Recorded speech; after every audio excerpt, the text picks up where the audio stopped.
If the Cold War had ever turned into a full-scale nuclear war, the world today would look very different. During the height of tensions in the mid-1960s to the early 1980s, both the United States and the Soviet Union were fully prepared to launch thousands of nuclear weapons. There were warheads on land, on submarines, and on planes, all ready to strike at a moment's notice. This wasn't just about one or two bombs either. We're talking about complete nuclear exchanges that would have wiped out entire cities across Europe, North America, and Asia. It would have started fast, maybe just one false alarm or a political misstep, and within minutes, missiles would have been in the air. The first wave of nuclear strikes would have been aimed at military targets. Places like missile silos, air bases, and naval ports would have been hit first to try to weaken the enemy's ability to respond, but even with that strategy, the fallout would have reached cities nearby. Towns close to military facilities would have been destroyed right away. After that, both sides would have gone after major population centers. Cities like New York, Washington, Moscow, and Leningrad would have been vaporized within the first hour. Hundreds of millions of people would have died almost instantly. Anyone within the blast zones would have stood no chance, and the fires that followed, called firestorms, would have torn through everything left standing. Radiation would have spread across the globe in a matter of days. Fallout from the bombs would ride the wind into every corner of the planet. Crops would have died from contaminated soil, water supplies would have turned poisonous, and animals would start to disappear. People who survived the blast would have faced radiation sickness, burns, and long-term cancers. In rural areas, survivors might have avoided the initial destruction, but they would have faced a slow and brutal aftermath. No electricity, no working governments, and barely any food. Most emergency plans didn't account for something this massive. By the end of the first month, the world's population could have dropped by over 1 billion people. Most major cities in both the West and the East would be gone. There wouldn't be internet, there wouldn't be global trade, and the entire world economy would have collapsed overnight. Countries that stayed neutral, like Switzerland or Sweden, might have survived better, but they still would have had to deal with fallout and food shortages. The global climate would have already started to change from the smoke in the sky, and that's where the real long-term problems would begin. After the first wave of nuclear strikes and the total collapse of major cities, the world would have entered a survival phase. With no working governments, no communication, and no supply chains, everyday life would have broken down completely. Hospitals would be overwhelmed or destroyed. There would be no medicine, no doctors in most places, and no way to transport the injured. In the cities that weren't hit directly, panic would spread fast. Grocery stores would empty in hours. Gas stations would run dry. Most people would be on their own with no help coming. The skies would darken within weeks. Hundreds of nuclear detonations would have kicked up so much ash and soot into the atmosphere that sunlight would struggle to reach the surface. This is what scientists call nuclear winter. Temperatures around the world would begin to drop fast. Even in places like Africa and South America, where the bombs didn't fall, crops would fail from the sudden cold and lack of light. In the United States, Europe, Russia, and China, farms would stop producing food almost completely. Animals would starve or freeze, and most people wouldn't be able to grow anything at all. There wouldn't be enough food for even a fraction of the survivors. Power plants that weren't destroyed would shut down due to lack of workers, fuel, or maintenance. Nuclear reactors, if not properly shut down, could become unstable.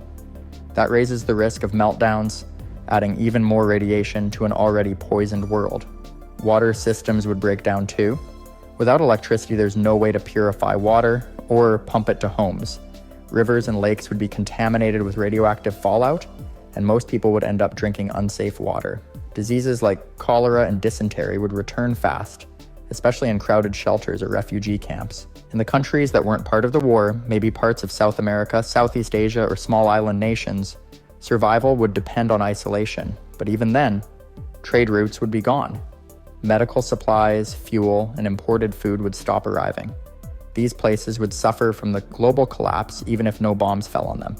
Over time, small local governments might try to take control, but there wouldn't be much to work with. It would be a world without law, without stability, and without much hope. Humanity wouldn't go extinct right away, but modern civilization as we know it would be finished.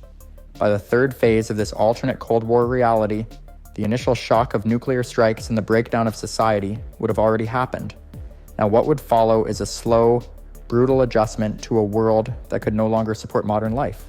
Governments would no longer exist in their old form. Instead, scattered pockets of authority might emerge.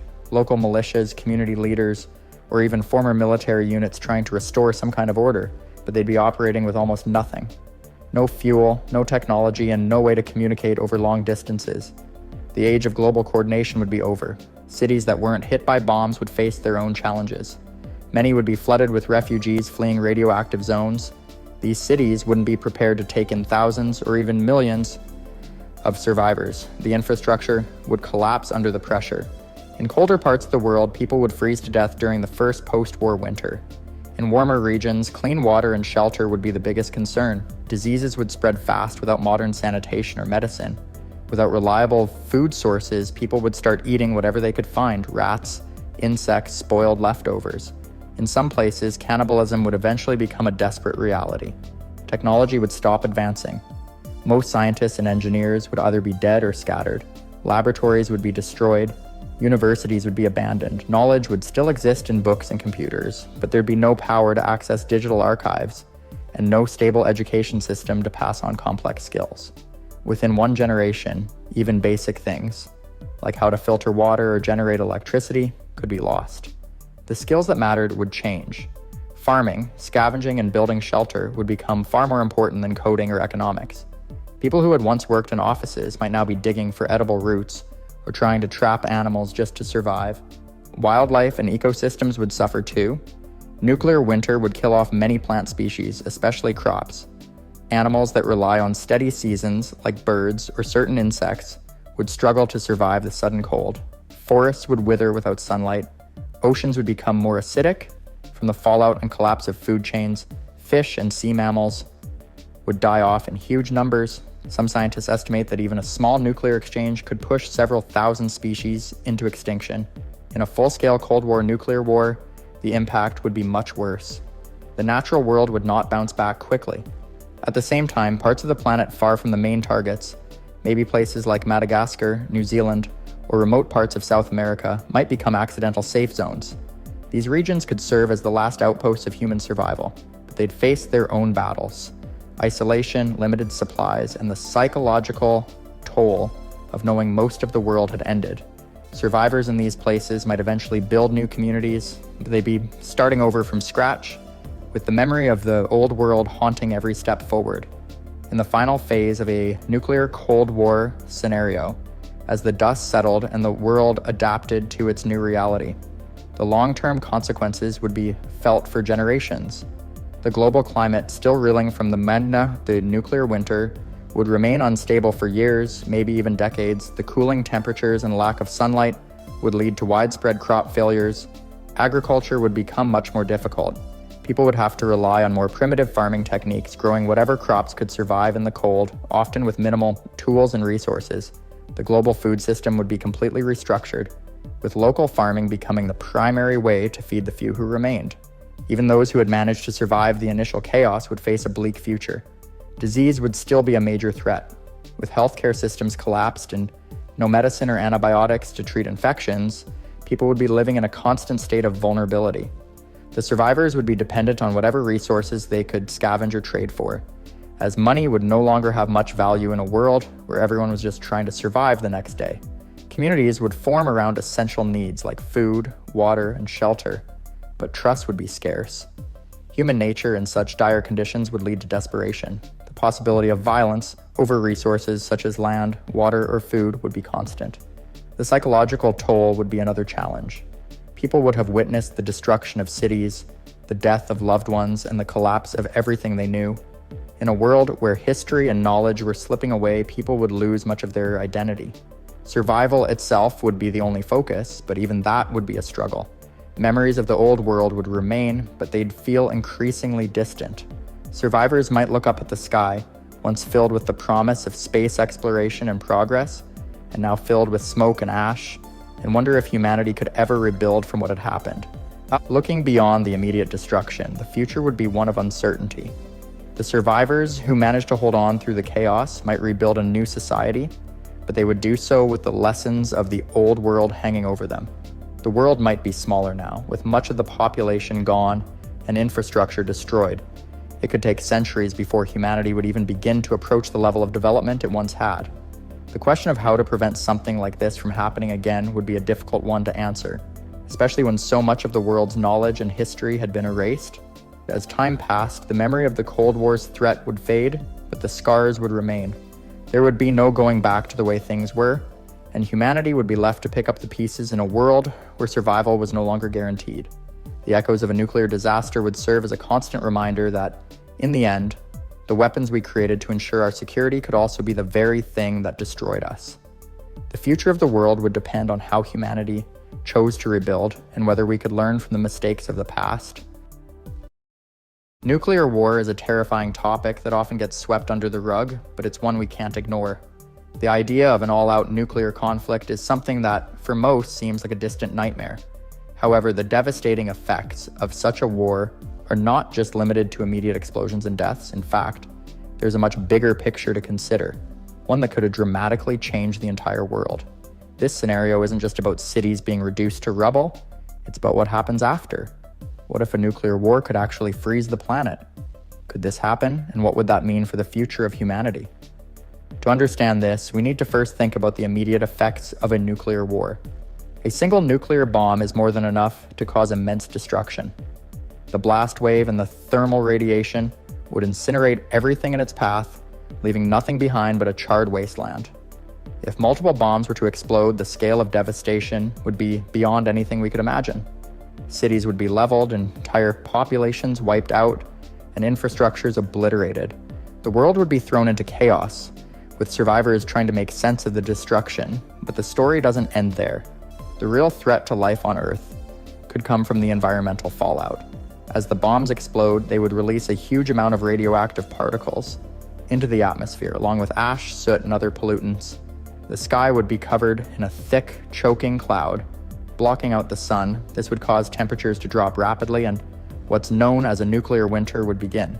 This is a scenario where the Earth's temperatures plummet dramatically, potentially freezing large portions of the planet.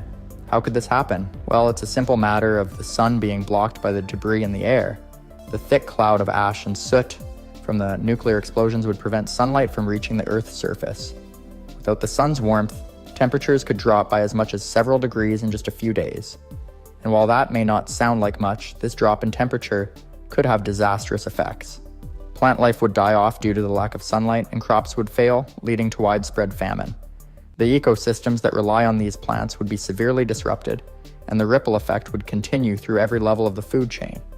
But just how cold would it get? Experts believe that a nuclear winter could cause global temperatures to drop by as much as 10 degrees Celsius, about 18 degrees Fahrenheit. This might not seem like much, but it would be enough to bring about a global crisis. Places that are already cold would become even colder, and regions that are typically temperate could experience snow and frost year-round. The planet would be plunged into a freezing, uninhabitable state, and survival would become nearly impossible for most forms of life, including humans. It's not just the cold that would make life unbearable. The air itself would be polluted, filled with radioactive particles and toxic chemicals. Breathing would become difficult, and the very air would pose a lethal threat to anyone caught outside. It would be hard to find food, water, or any shelter from the cold and the radiation. Survivors would face a new kind of challenge. Not only would they be fighting to stay alive in a world that's turned dark and frozen, but the very air they breathe could be deadly. So while a nuclear war might not literally freeze the entire planet solid, the effects of a nuclear winter could bring about extreme, life-threatening conditions. It's a chilling thought to imagine the entire world shrouded in darkness, cold, and despair.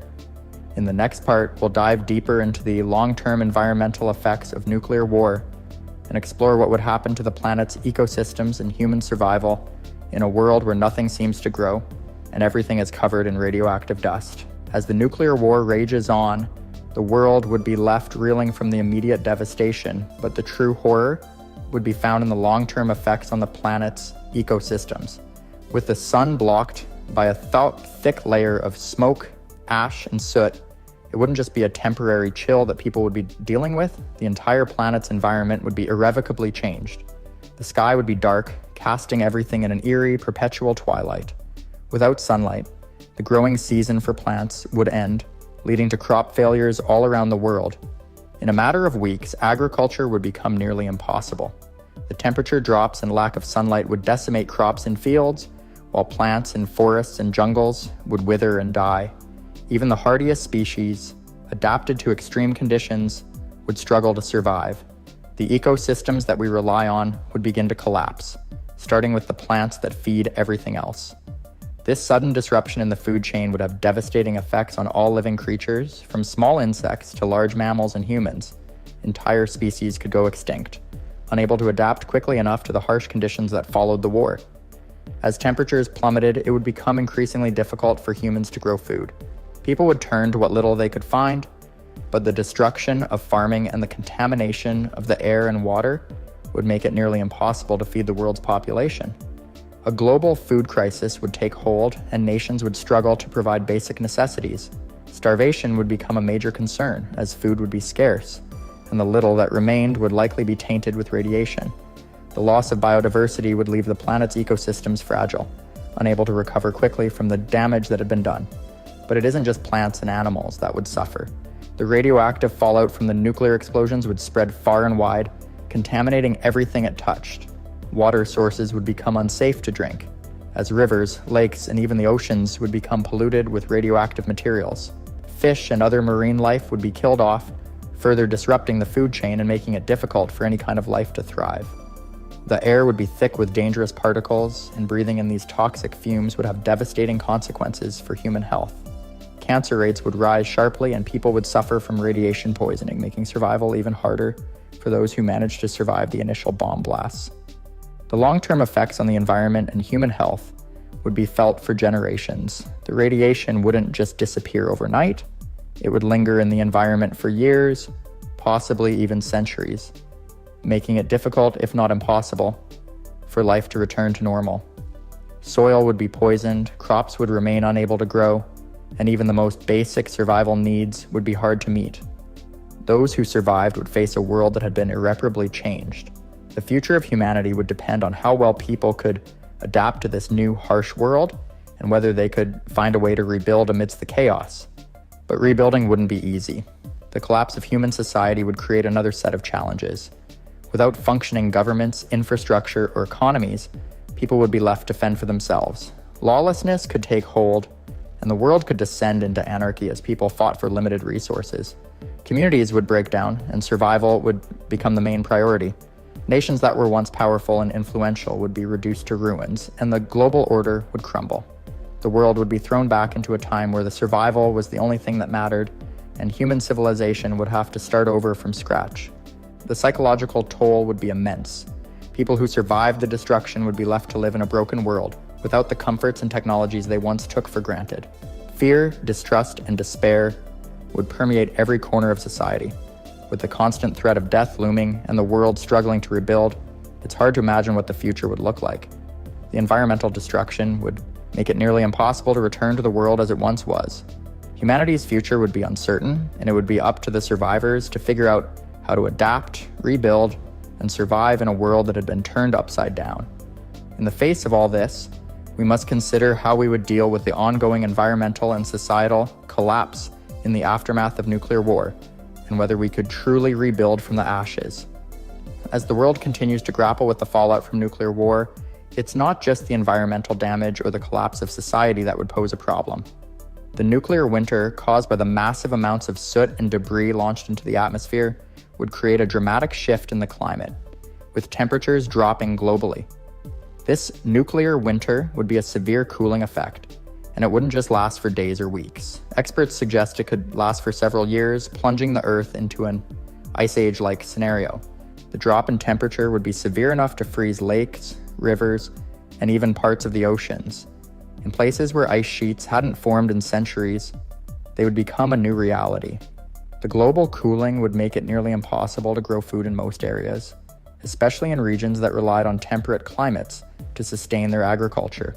Crops that once thrived in warm or moderate temperatures would be unable to survive in the freezing conditions that would result from the widespread soot and ash cloud. The oceans, already affected by the radiation, would become even less hospitable. Marine life would suffer as the cold temperatures slow down ocean currents, making it harder for fish and other marine creatures to survive. This would worsen the global food crisis, as fishing industries would be decimated and ocean ecosystems would collapse. With the collapse of marine life, those who depend on seafood for sustenance would find their food sources shrinking. and countries that rely on ocean trade would see their economies come to a standstill. This global breakdown of the food chain would lead to widespread malnutrition, famine, and loss of life across the globe. But it's not just the cold and the lack of food that people would have to worry about. With much of the Earth's surface irradiated, the landscape would be a hostile place. The radioactive fallout would spread across the land, poisoning the soil, making it unfit for farming or any kind of sustainable agriculture. Even if people did manage to grow food, the radiation in the soil would seep into the plants, tainting the food supply. What little life remained would be under constant threat from radiation exposure, which would also affect the health of any survivors. Children, in particular, would suffer from the genetic mutations caused by radiation, and generations to come would be born with defects or illnesses that could lead to a future population crisis. The lack of infrastructure would mean that even basic needs would be incredibly hard to meet. Hospitals, if they still existed, would be overwhelmed with the sick and injured, and the medical supplies needed to treat radiation sickness would be in short supply. Governments overwhelmed by the scale of the catastrophe would struggle to provide any meaningful aid to the population. In a world without functioning systems of law or order, the struggle for survival would turn brutal. With widespread famine, disease, and lawlessness, some may turn to violence to secure the resources they need. Communities would break down with self-preservation taking precedence over cooperation.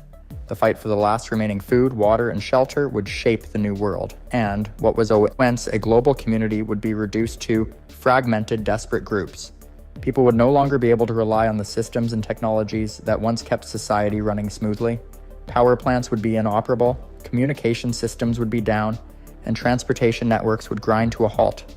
Without electricity, modern conveniences would be gone, and people would have to return to a pre-industrial way of life, living off whatever resources they could scavenge. The loss of communication would isolate individuals and communities, making it even harder to work together in the face of such widespread chaos. The technological world as we know it would be gone, replaced by a grim struggle for survival. As the cold deepens and the landscape becomes even more hostile, the survivors would face a bleak future. Life as we know it would be irrevocably altered, and the question of whether humanity could ever recover would hang over everything. Would the survivors rebuild, or would humanity fade away in the face of such overwhelming challenges? The long-term effects on our planet and society would be staggering, and it would take generations, if not centuries, to even begin to repair the damage done. Whether or not life on Earth could ever return to what it once was would depend on how well the survivors could adapt and whether humanity could avoid repeating the mistakes that led to such a catastrophic event.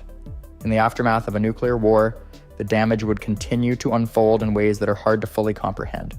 As time passed, the Earth would slowly begin to recover, but the scars of the conflict would remain. The ecological balance would be irrevocably altered, and rebuilding civilization would seem like an impossible task.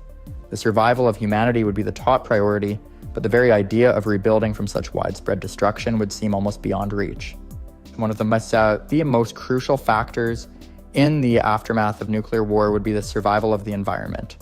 The extinction of many species would be a real possibility, as the radioactive contamination would permeate the land, water, and atmosphere for generations. Even once the radiation levels began to decrease, the long-term effects would linger.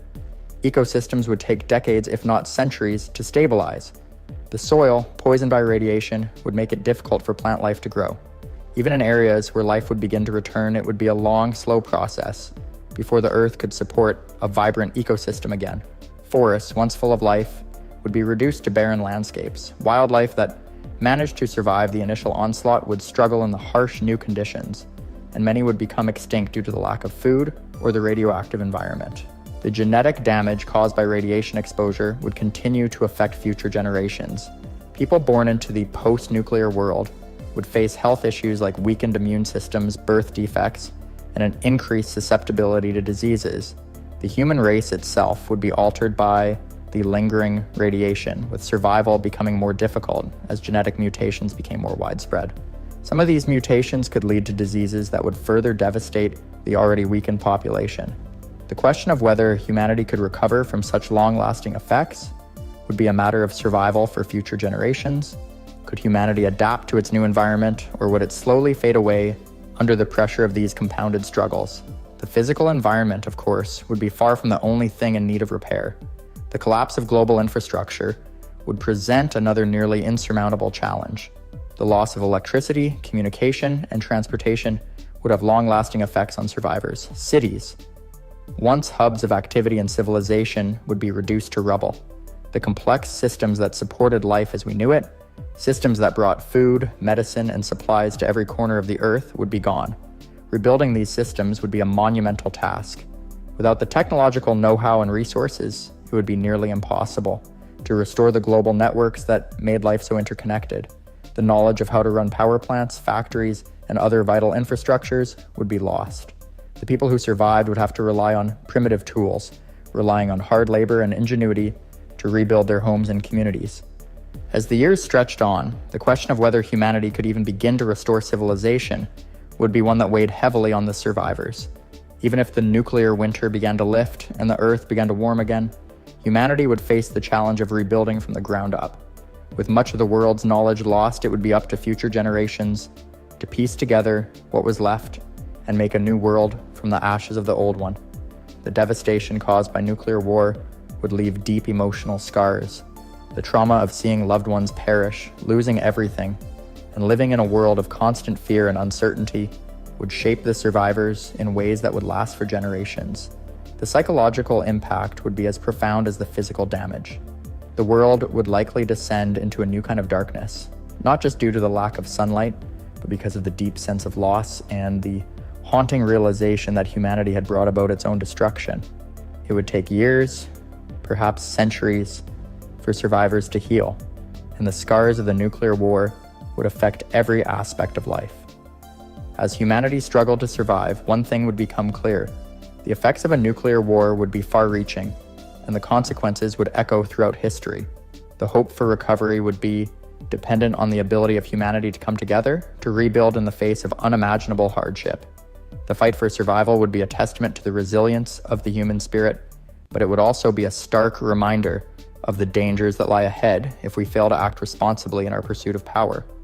In the end, the question of whether the planet could be frozen or permanently altered by a nuclear war may not have a simple answer, but the answer would ultimately depend on the ability of humanity to learn from past mistakes and create a future that safeguards our world from such destruction. Only through cooperation, resilience, and an unwavering commitment to peace can we avoid the darkest outcome of all, a world where nuclear war becomes our legacy. In the year 1945, 2 atomic bombs were dropped in the Japanese cities of Hiroshima and Nagasaki. In a matter of seconds, both cities were destroyed. After that moment, the fear of nuclear war became real for the entire world. By the early 1950s, that fear had turned into preparation. The United States and the Soviet Union entered the Cold War, and both sides started to prepare for the possibility of full nuclear conflict. They began building bunkers, underground structures hidden from view, designed to survive nuclear blasts, radiation, and collapse. These were not small fallout shelters for families. These were massive government and military bunkers, some of them the size of small cities. In the United States, the government started planning secret bunkers in remote mountain ranges, under government buildings, and in undisclosed rural locations. One of the first and most famous was the Cheyenne Mountain Complex in Colorado. Construction began in the year 1961. It was built 2,000 feet inside a granite mountain. Inside the complex were blast doors weighing more than 25 tons, underground water reservoirs, diesel generators, and buildings mounted on shock-absorbing springs to survive ground movement. It was designed to protect NORAD, or the North American Aerospace Defense Command, during a nuclear war. Another key U.S. site was Raven Rock Mountain Complex, also known as Site R, located in Pennsylvania near the Maryland border. It was built as an alternate Pentagon and included command centers, sleeping quarters, communication hubs, and its own power plant. If Washington, D.C. was hit, military and government leaders could continue operations from there. Mount Weather Emergency Operations Center in Virginia served a different purpose. It was built as a civilian command bunker, where top government officials, including the president, could be taken in the event of a nuclear strike. It had its own police force, cafeteria, medical center, and living space for hundreds of people. By the late 1960s, Mount Weather was fully operational and kept under strict secrecy for decades. During the same period, the Soviet Union began building its own network of bunkers. Unlike the United States, many of their most important facilities were placed beneath major cities. In Moscow, several bunkers were constructed beneath government buildings, subway stations, and military zones.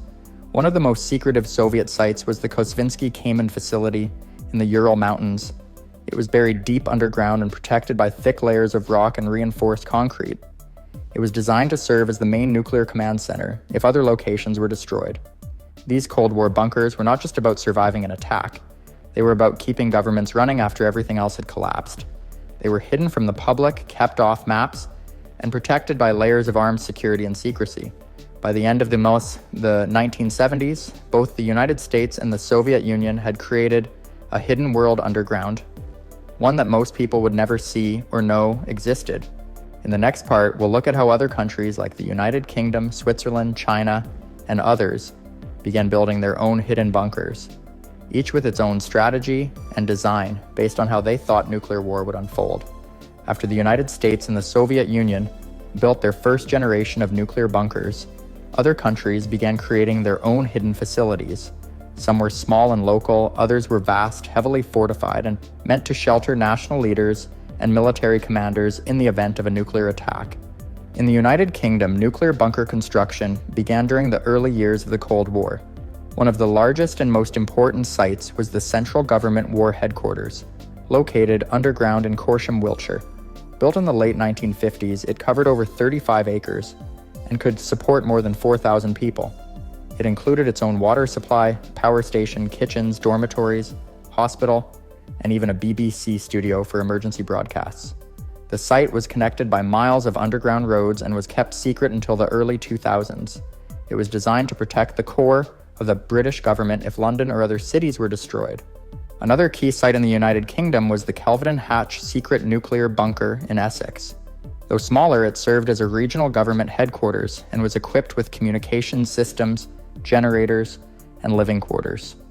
These regional bunkers were part of a larger network across the country, meant to coordinate emergency responses and civil defense in case of full nuclear war. Switzerland took a very different approach. Instead of building a few large bunkers for government officials, the Swiss government created a national system that required every citizen to have access to a fallout shelter. In the year 1963, a law was passed making it mandatory for all residential buildings to include nuclear shelters or to pay into a public shelter fund. By the 1980s, Switzerland had built enough shelter space to house more than 100% of its population. These bunkers were located beneath schools, hospitals, apartment buildings, and public facilities.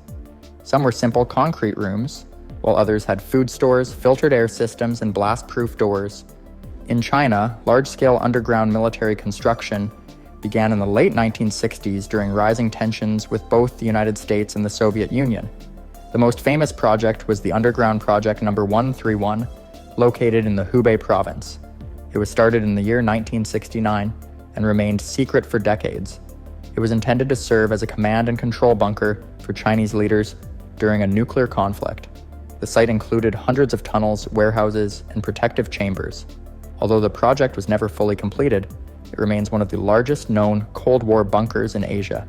Sweden also built an extensive network of nuclear shelters during the Cold War. These included both public shelters and high-security bunkers. The Swedish government focused heavily on civil defense, and shelters were integrated into apartment blocks, metro stations, and municipal buildings. The Swedish shelter system was so advanced that by the early 1990s, it could accommodate about 80% of the population. Norway constructed its own bunkers as part of NATO's northern defenses. The country's rugged terrain and underground rock formations made it ideal for hidden military bases and emergency shelters. While many details remain classified, Norway's bunkers were known to include fuel reserves, military headquarters, and communication stations designed to continue functioning after a nuclear blast. In Eastern Europe, countries like East Germany, Poland, and Czechoslovakia also built bunkers, most of them modeled after Soviet designs. These bunkers were often placed in forested areas or under hills, where natural cover made them harder to detect from satellites or aircraft. By the end of the Cold War, dozens of countries had invested in nuclear bunkers. Some were national survival centers built to house top officials.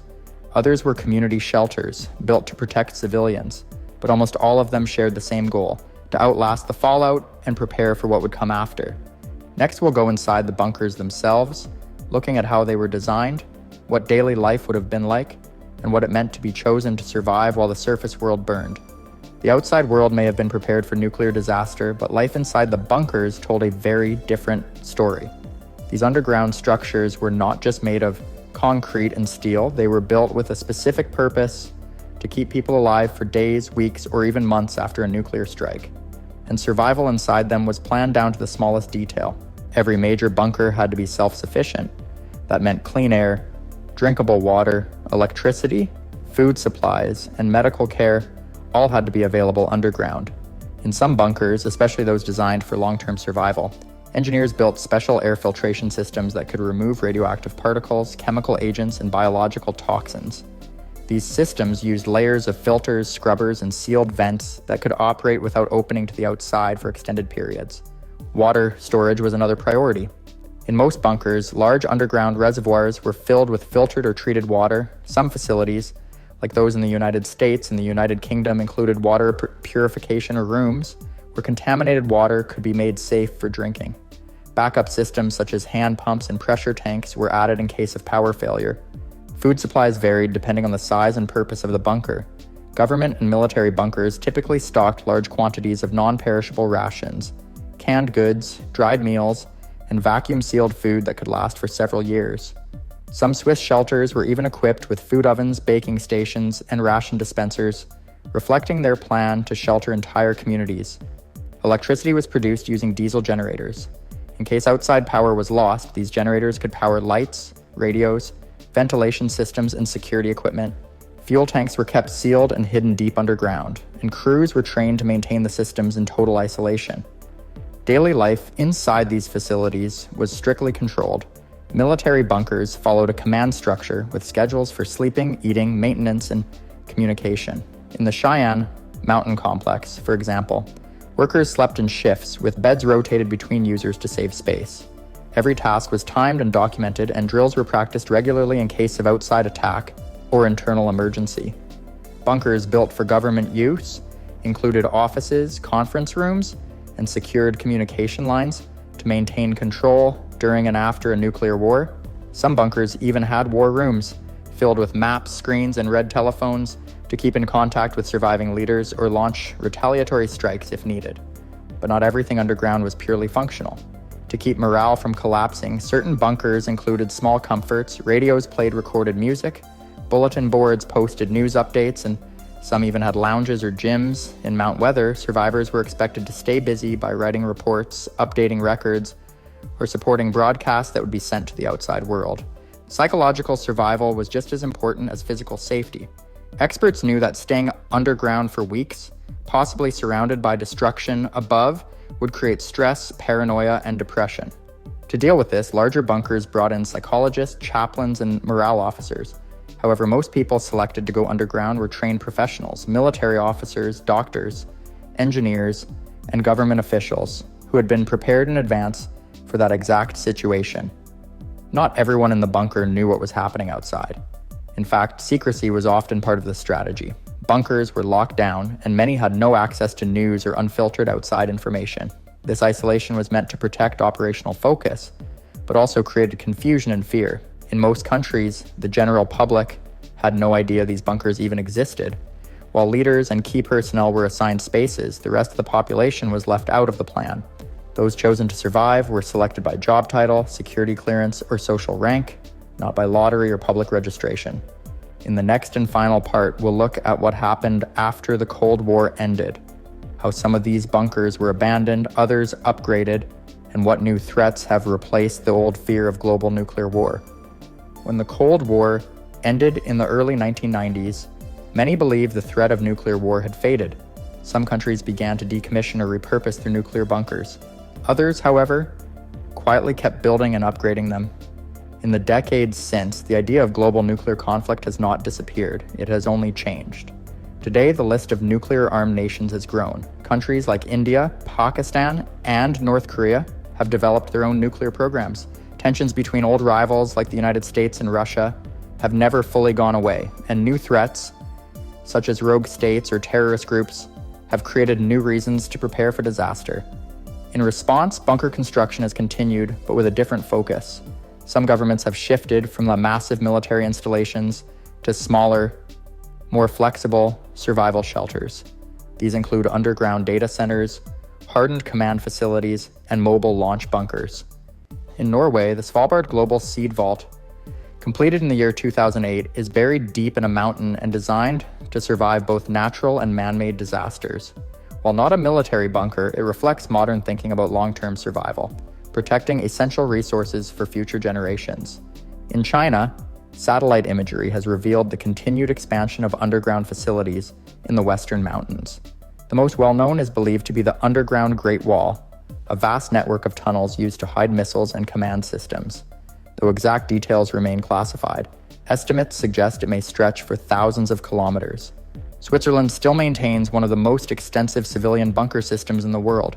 As of the year 2024, the country has enough shelter space to protect nearly every citizen. Swiss law requires new buildings to include protective shelters, and older ones are retrofitted to meet updated civil defense standards. Meanwhile, the private bunker industry has grown.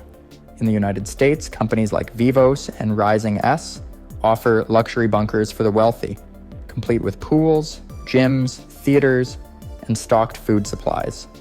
These bunkers are marketed not just for nuclear war, but for pandemics, civil unrest, or global collapse.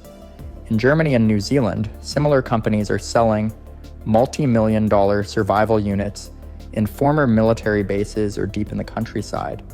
Some governments, including Finland and South Korea, have expanded public shelter programs in response to regional tensions. In Finland, thousands of underground shelters, many beneath shopping centers and apartment buildings, can be converted into nuclear bunkers within hours. In Seoul, the capital of South Korea, subway stations are reinforced and stocked with emergency supplies in case of an attack from the north. Modern bunkers also focus on digital survival. Hardened data bunkers are used to protect national archives, financial systems, and government servers. Iceland and Switzerland both host underground data centers built to survive electromagnetic pulses or infrastructure collapse. But not all countries are investing in new bunkers. In places like Canada, Australia, and much of Europe, the focus has shifted to prevention, diplomacy, and international treaties. While some facilities remain operational, fewer resources are spent on preparing for nuclear conflict, and more on stopping it from happening in the first place. Still, the legacy of nuclear bunkers lives on. For some, they are a reminder of Cold War paranoia. For others, they are essential insurance against a future disaster. What remains clear is this: beneath the ground, hidden from public view, governments and private groups around the world continue to prepare for the worst. The technology has changed, the threats have evolved, but the idea remains the same. If the world above ends, life may still go on underground. On the night of April 26, 1986, the world changed forever. At the Chernobyl nuclear power plant in northern Ukraine, an explosion ripped through Reactor 4, releasing massive amounts of radiation into the atmosphere. The disaster unfolded in a matter of seconds, but its consequences would last for generations. What was meant to be a routine safety test turned into one of the worst nuclear accidents in human history, a catastrophe so severe that its effects are still being felt today. The Chernobyl power plant was part of the Soviet Union's push for nuclear energy, a symbol of technological progress. Located near the city of Pripyat, the plant housed 4 operational reactors, with 2 more under construction at the time of the disaster. Reactor 4, the one that would explode, had been in operation for just 3 years. The plant used RBMK reactors, a Soviet design that had serious flaws that were ignored for the sake of rapid expansion. The accident occurred during a late-night test meant to determine whether the reactor could still be cooled if the plant lost power. To conduct the test, operators disabled several key safety systems, something that should never have been done under normal conditions. Due to a combination of human error, poor reactor design, and a lack of proper safety protocols, the situation quickly spiraled out of control. A sudden power surge led to 2 massive explosions, blowing off the reactor's heavy steel and concrete lid. Flames shot into the night sky, and within moments, a deadly cloud of radioactive material was released. The force of the explosion was so powerful that pieces of the reactor were hurled across the plant grounds. Firefighters, unaware of the radiation exposure, rushed to the scene to battle the flames. Many of them had no protective gear, and within minutes of arriving, they began experiencing severe symptoms of radiation poisoning, dizziness, vomiting, and intense burns. The graphite from the reactor core burned fiercely, and as the fire raged, radioactive particles were carried by the wind, spreading across Ukraine, Belarus, and beyond. Despite the magnitude of the disaster, the Soviet government initially downplayed the severity of the explosion. Pripyat, a city built to house the plant's workers and their families, was not immediately evacuated. For over 36 hours, residents continued their daily lives, completely unaware that they were being exposed to dangerous levels of radiation. Children played outside, families attended school and work, and life went on as if nothing had happened. It wasn't until radiation levels spiked in Sweden nearly 1,000 miles away that the world realized something was terribly wrong. By the time the Soviet government acknowledged the disaster, the damage had already been done. Pripyat was finally evacuated on April 27th, but by then thousands of people had already been exposed to dangerous levels of radiation. Buses lined the streets as residents were ordered to leave immediately, taking only what they could carry. Many never returned. The city, once a thriving community, became a ghost town overnight, abandoned in a desperate attempt to escape the invisible threat that lingered in the air. As the Soviet authorities scrambled to contain the disaster, the full scale of what had happened was only beginning to be understood. The explosion had not just devastated the reactor, it had created an ongoing crisis that would require massive resources and human sacrifice to control. The response in the days and weeks ahead would determine how much worse the situation would become, and for those who remained at the plant, the danger was far from over. In the chaotic hours following the explosion at Reactor 4, Soviet officials struggled to grasp the full extent of the disaster. The immediate priority was to extinguish the raging fires and prevent further explosions, but the situation was far more complex than anyone had anticipated. With radiation levels climbing to lethal amounts, every decision carried life or death consequences. The first responders, many of whom were local firefighters, had unknowingly walked into a death trap. They had been called to the scene, believing it was a routine industrial fire, unaware that they were stepping into one of the most radioactive places on Earth. Without protective gear, they fought the flames with water, completely exposed to the intense radiation streaming from the destroyed reactor core. Within hours, many of them began experiencing severe symptoms: nausea, dizziness, and painful burns. Caused by radiation penetrating their bodies, some collapsed on the spot. Despite their suffering, they continued working, trying desperately to contain the disaster. Meanwhile, inside the control room of Reactor 4, plant workers struggled to understand what had happened. Many refused to believe that the reactor had exploded. It was not just denial, it was the result of years of Soviet propaganda promoting the idea that their reactors were completely safe. Some operators were ordered to manually pump cooling water into what was left of the core, exposing themselves to deadly radiation in the process. Others tried to restore power to the plant, unaware that their efforts were futile. The damage had already been done. As news of the explosion spread among Soviet leadership, there was hesitation about how to respond. The government's instinct was to cover up the severity of the situation. Officials debated whether to alert the public or keep the disaster a secret, fearing international backlash and damage to the Soviet Union's reputation. While these discussions took place behind closed doors, people in Pripyat continued their daily routines, completely unaware that invisible radioactive particles were already settling over their city. Radiation levels in and around the plant were astronomical. Readings on dosimeters, devices used to measure radiation exposure, quickly maxed out. Some devices even failed entirely due to the extreme radiation. Despite this, government officials were reluctant to acknowledge the scale of the catastrophe. Scientists who raised concerns were ignored or silenced. And it wasn't until radiation alarms at a Swedish nuclear plant detected unusual activity that the Soviet government was forced to admit that something had gone terribly wrong. Finally, more than a day after the explosion, evacuation orders were given for Pripyat. Residents were told that they had only a few hours to gather their belongings. They were reassured that they would be able to return soon, but in reality, none of them would ever see their homes again. The evacuation was rushed, with long lines of buses stretching down the roads, carrying thousands of people away from the growing nuclear crisis. The eerie silence that followed would mark the beginning of Pripyat's transformation into an abandoned city, frozen in time. Even after the residents were removed, the danger remained. The destroyed reactor was still emitting dangerous amounts of radiation, threatening to spread even further. The Soviet government now faced the impossible task of stopping an ongoing nuclear disaster with limited knowledge, outdated equipment, and workers who had no idea what they were stepping into. The next phase of the response would require unprecedented human sacrifice, as thousands of people were sent into Chernobyl's radioactive ruins to prevent an even greater catastrophe. In the days following the explosion, Soviet authorities faced an overwhelming crisis.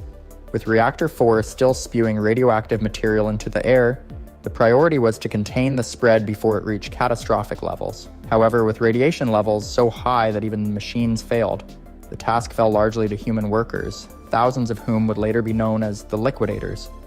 These liquidators were made up of soldiers, firefighters, plant workers, and volunteers, many of whom had little to no understanding of the dangers they were walking into. They were tasked with clearing debris, disposing of contaminated materials, and constructing makeshift barriers to slow the release of radiation. Some were even ordered to shovel highly radioactive graphite off the reactor roof, a task so dangerous that they were only allowed to work for seconds at a time before being replaced. Even with such short exposure, many suffered from acute radiation poisoning. One of the most urgent threats was the risk of a second explosion. Below the damaged reactor, a massive pool of molten nuclear fuel was burning through the concrete foundation. If it reached the large water reservoirs beneath the plant, the resulting steam explosion could have been powerful enough to contaminate much of Europe with lethal radiation.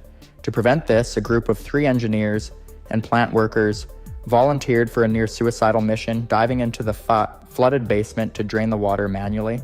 Their efforts succeeded, preventing what could have been an even greater catastrophe.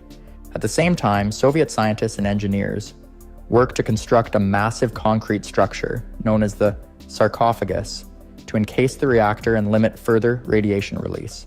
It was a rushed effort, built under extreme conditions, and it would later require major reinforcement. But at the time, it was seen as the only viable solution to stop the crisis from spiraling further out of control.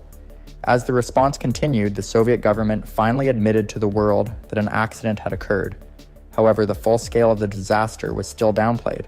Only after increased radiation was detected in other countries did more details start to emerge. International pressure grew, forcing the Soviet Union to take more drastic action. Scientists and nuclear experts from around the world offered assistance, but political tensions made collaboration difficult. Meanwhile, the effects of radiation exposure were beginning to take a toll. Hospitals became overwhelmed with liquidators and first responders suffering from radiation sickness. Many of these individuals had no idea they had been exposed until symptoms appeared: burns on their skin, organ failure, and in many cases, fatal complications. Despite the growing crisis, thousands more workers were sent to continue the cleanup, some with little more than cloth masks and basic protective suits. By this point, the abandoned city of Pripyat had become a haunting reminder of the disaster. Houses, schools, and amusement parks sat untouched, frozen in time. Personal belongings were left behind as residents had expected to return. Over time, nature began reclaiming the city, but the radiation levels remained dangerously high. The Chernobyl disaster was no longer just a Soviet problem. It had become an international concern. Scientists and world leaders debated how to prevent similar disasters in the future, but the full consequences of Chernobyl were still unfolding. The disaster's impact on human health, the environment, and even politics would continue to grow in the months and years ahead. As the months passed, the full scale of the Chernobyl disaster became clearer. The radiation released into the environment was not just a local problem. It spread across vast regions, carried by the wind and contaminating land, water, and food supplies far beyond the borders of Ukraine. Belarus, in particular, suffered heavily, with large portions of its farmland becoming unsafe due to radioactive fallout. Even areas in Western Europe detected elevated radiation levels, forcing some countries to take drastic measures, such as banning the sale of contaminated food products. One of the most alarming long-term consequences was the impact on human health. While many of the liquidators and first responders suffered immediate effects from radiation exposure, the true cost of the disaster would be measured over generations.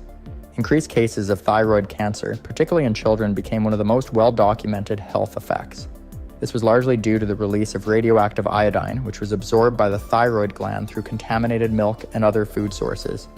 In response, medical studies were launched to track the long-term health effects of radiation exposure, with scientists trying to understand how deeply Chernobyl had altered human DNA.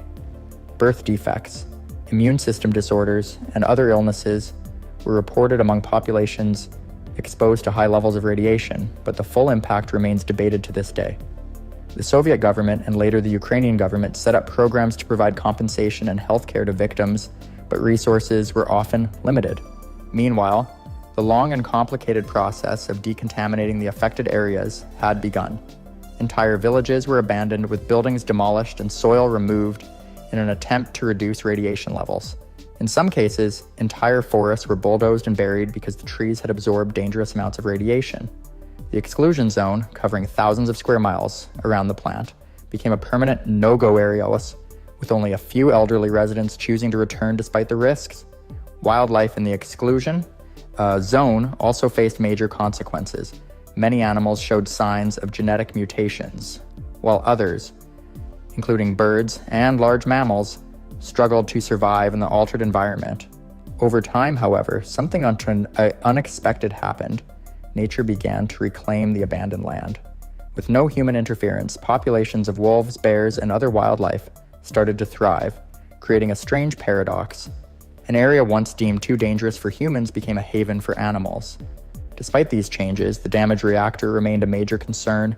The hastily built sarcophagus that covered Reactor 4 was not designed to last forever, and over the years, cracks and structural weaknesses began to appear. If it collapsed, radioactive dust could once again be released into the air, causing another environmental crisis. To prevent this, an international effort was launched to build a new containment structure, one of the largest engineering projects ever undertaken. Known as the New Safe Confinement, this massive steel structure was designed to completely enclose Reactor 4 and prevent further radiation leaks. It was carefully constructed and then slid into place over the existing sarcophagus, a feat that required precise planning and execution. This new barrier was designed to last for at least a century, buying time for future generations to find a permanent solution to the dangers posed by the reactor's remains. Even with these efforts, Chernobyl remains an ongoing challenge. The disaster reshaped nuclear policy worldwide, leading to stricter safety regulations and renewed debates about the risks of nuclear power. Some countries moved away from nuclear energy entirely, while others doubled down on improving safety measures. The lessons of Chernobyl continue to influence discussions about energy, safety, and government transparency, ensuring that its legacy will not be forgotten. Decades after the Chernobyl disaster, its impact is still being felt in ways both seen and unseen. While the exclusion zone remains largely uninhabited, scientists, researchers, and even tourists visit the area to study its long-term effects and witness the eerie remains of what was once a thriving community. Pripyat, the abandoned city near to the power plant, stands frozen in time, a haunting reminder of the sudden evacuation that took place all those years ago. Buildings crumble, nature overtakes the streets, and personal belongings remain scattered as if waiting for their owners to return. Despite ongoing concerns about radiation, Chernobyl has also become a site of great interest for scientists studying how ecosystems adapt to extreme conditions. Wildlife has flourished in the absence of human activity, with some species showing resilience to radiation exposure.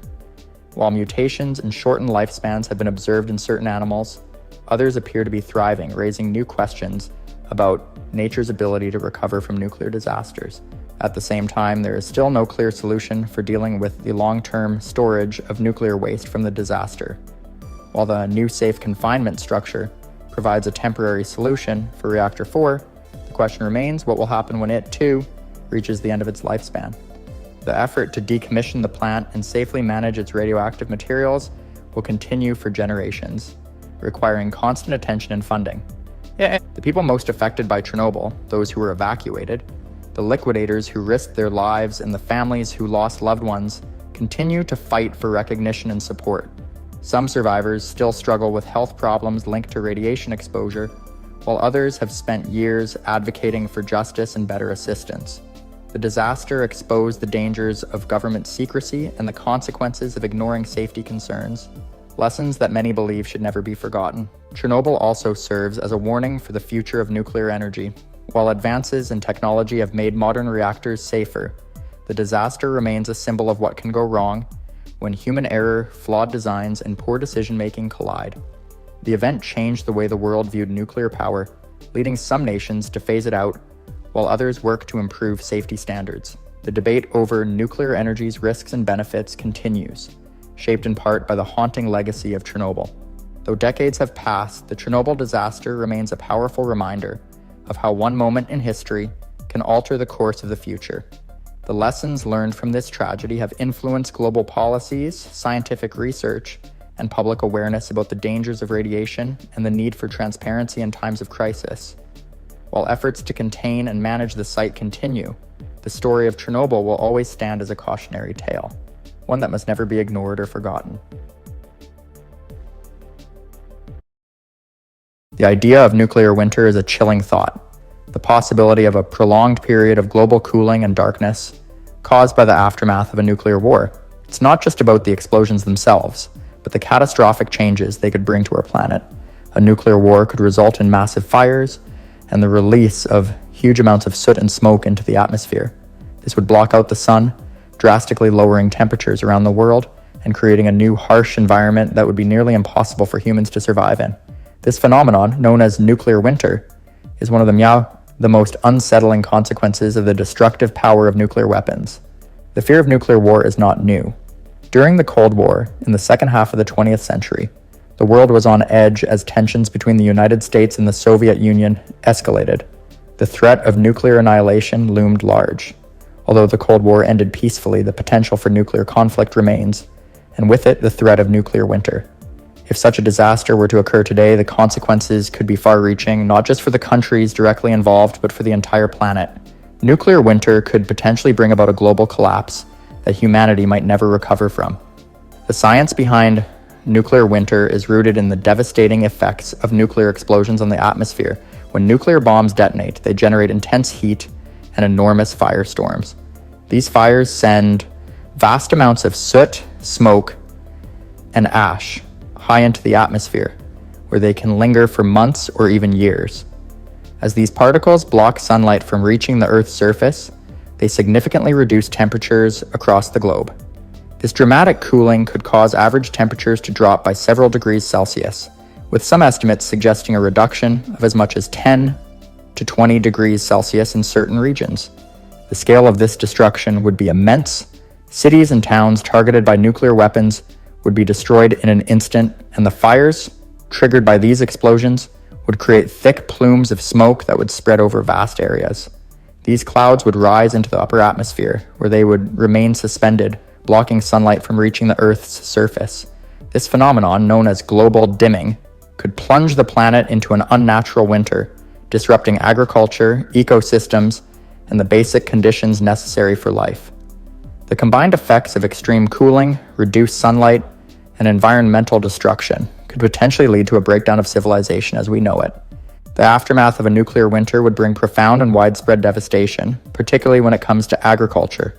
With sunlight blocked by smoke and soot in the atmosphere, the Earth's surface would cool significantly, leading to a dramatic reduction in temperatures.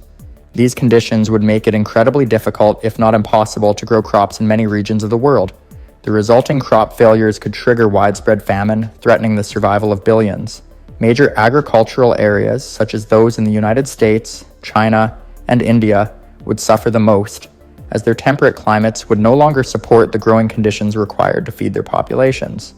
The consequences of radiation exposure would compound the already dire situation. Even in areas not directly hit by nuclear explosions, radiation from fallout would spread across the globe, contaminating water supplies, soil, and air.